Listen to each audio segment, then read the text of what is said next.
Would you believe me if I forgot there was yet another movie before Iron Man 2? But in this way, similar to last case, could you blame me? Instead of forgettability this time that made me forget this thing existed, it was pure fan rage that made me forget that this thing existed. This is the worst X-Men movie ever.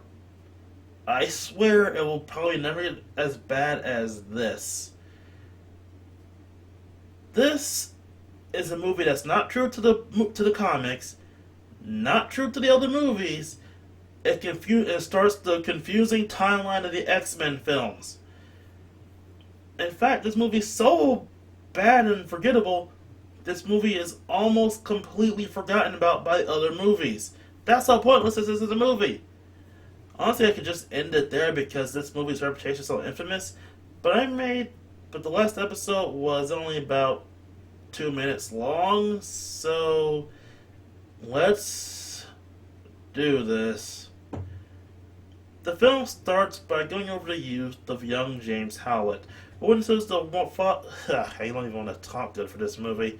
He witnesses his father being killed by Thomas Logan, his family's groundskeeper. This activates his mutation and he kills Thomas, discovering that, I guess, the dude is his real father. And he runs off with his half-brother Victor Creed. The pair spend years fighting in various wars with one another and eventually join up with Team X. After a while, James, now deciding to take the name Logan because taking the name of the guy that you think killed your father before killing him, discovering that he's your real father is what you do as a sane person, decides to leave and just go on and have a good life, believing that Team X has become too violent and non-restrained. It's kind of a dumb plot point. However, Creed takes offense to this and goes off to kill Logan's lover, Silver Fox, but not really. Logan goes to Stryker from the second X-Men movie to get upgrades to kill Sabretooth, or Stryker double-crosses him for some reason, and Logan swears to kill both him and Sabretooth. This leads him to track down other members of Team X for some reason and getting their aid. Long, pointless short story aside, Logan discovers Stryker's plans to weaponize mutants and shuts it down, and ends the movie getting shot in the head and losing his memories to lead into the other movies. This doesn't lead into the other movies because it's totally stupid and serves no other point. Okay, let's just do this. First off, the adamantium bullet. Why an adamantium bullet? In the comics, Logan lost his memory thanks to a combination of drugs and psychic interference. That'll do a double whammy on anyone's memory. But here, even though there was at least 2 or 3 characters with known psychic abilities in the general area who could have wiped his memories for one reason or another, Professor X, Emma Frost, and I guess there was one other guy who was in the background, I forgot his name, it chose an adamantium bullet. Yes, I get what they were trying to do. The bullet hits his brain and gives him brain damage, but by that logic, if the bullet is either ingrained in his head or did some damage, if the bullet's ingrained in his head in a way that he cannot get his memories back, how does he have those flashbacks in X2? The brain synapses should be destroyed, ergo not even Charles Xavier should be able to get those memories back. There's permanent brain damage in his head and there's a bullet made of unbreakable metal blocking it. Unless the bullet is somehow stuck against his skull, meaning how he loses memories in the first place for more than a few hours. The adamantium bullet makes no damn sense.